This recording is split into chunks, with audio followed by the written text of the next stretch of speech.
کیا تراوی کے بغیر روزے صحیح ہوں گے؟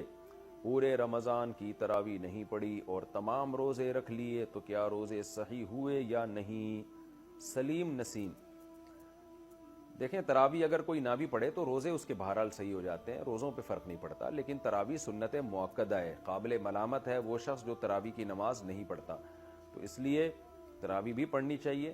کبھی بہت تھکاوٹ ہو نہیں پڑھی جا رہی تو ٹھیک ہے، کم کر دیں، مختصر کر دیں۔ ویسے سنت مؤکدہ 20 رکعتیں ہی ہیں، اس پہ چاروں اماموں کا اتفاق ہے۔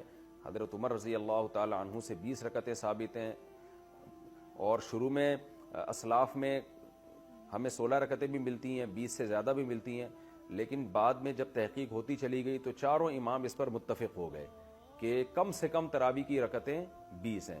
امام احمد بن حنبل کا بھی یہی فتویٰ ہے جو امام بخاری کے استاذ ہیں، کہ امام ترمذی نے جو ان کا نقل کیا فتویٰ، اس کو تو یہ نقل کیا کہ 20 اور 16 میں اختیار ہے اس کو، 8 کا تو کہیں بھی نہیں ملتا، ہمیں کسی اسلاف سے نہیں ملتا کسی صحیح حدیث سے کہ 8 رکعت پڑھی ہو۔ موطا امام مالک کی جو ایک 8 رکعت والی حدیث ہے اس کو خود امام مالک نہیں مانتے، تو وہ مسترب حدیث ہونے کی وجہ سے وہ ضعیف حدیث ہے۔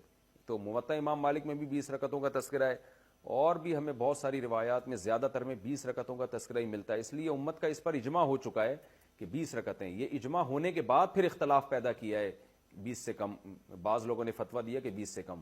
تو جب ایک دفعہ کسی مسئلے پر اجماع ہو جاتا ہے تو وہ قطعی چیز بن جاتی ہے، پھر اس میں اختلاف جائز نہیں ہوتا، کیونکہ صحیح حدیث سے یہ بات ثابت ہے کہ امت گمراہی پہ کبھی بھی جمع نہیں ہو سکتی۔ تو اس لیے آپ 20 رکعت تراوی پڑھا کریں، لیکن اگر آپ نہیں پڑھتے تو روزہ بہرحال آپ کا ہو جائے گا، لیکن روزے کی اہمیت تراوی سے کروڑہ گنا زیادہ ہے، کیونکہ روزہ تو بہرحال اسلام کا ایک رکن ہے۔ ایسا نہ ہو کہ تراوی نہ پڑھنے سے روزہ بھی چھوڑ دیں آپ۔